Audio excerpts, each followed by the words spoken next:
Penerima anugerah ikon sekolah seterusnya ini merupakan seorang yang berketerampilan dan berdedikasi. Dibesarkan dan dididik dalam sebuah keluarga yang penuh kasih sayang. Beliau dilahirkan pada 25 April 2013 di Hospital Kulim, Kedah. Sri Kandi yang menjadi kesayangan ayahanda dan bonda iaitu Encik Syahrizal bin Dahari bersama pasangan hidupnya Puan Miswani binti Ismail merupakan anak kedua dalam keluarganya.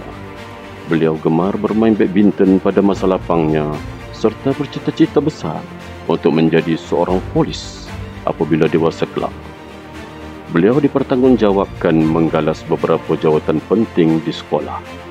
Beliau merupakan pengawas sekolah sejak 2022 hingga 2025.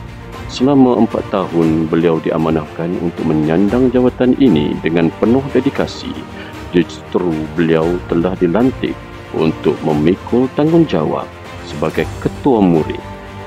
Beliau turut menyandang beberapa jawatan lain seperti pengurusi Persatuan Bahasa Melayu, pengurusi Persatuan Puteri Islam Malaysia dan setiausaha permainan bola baling Sekolah Kebangsaan Seri Lindungan Raja. Beliau menunjukkan prestasi yang cemerlang dalam bidang akademik. Dalam pentafsiran bilik darjah BBD yang dijalankan, beliau memperoleh tahap penguasaan 6, TP6 dalam beberapa mata pelajaran. Dalam ujian KAFA pula, beliau telah memperoleh keputusan yang cemerlang 3A, 4B dan 2C.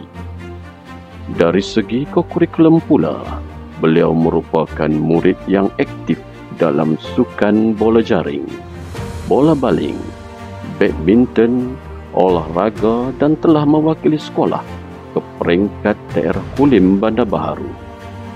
Pencapaian tertinggi apabila mewakili daerah Kulim Bandar Baharu ke peringkat negeri dalam acara sukan memanah.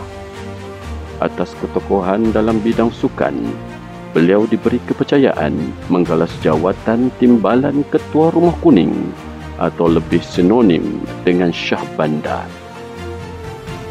Antara pencapaian luar biasa lain yang diperoleh beliau ialah mendapat tawaran ke ujian pencarian murid pintar dan berbakat peringkat kebangsaan UKM2 setelah beliau dengan jayanya memperoleh sijil ujian pencarian murid pintar dan berbakat peringkat kebangsaan UKM1 sebelum itu.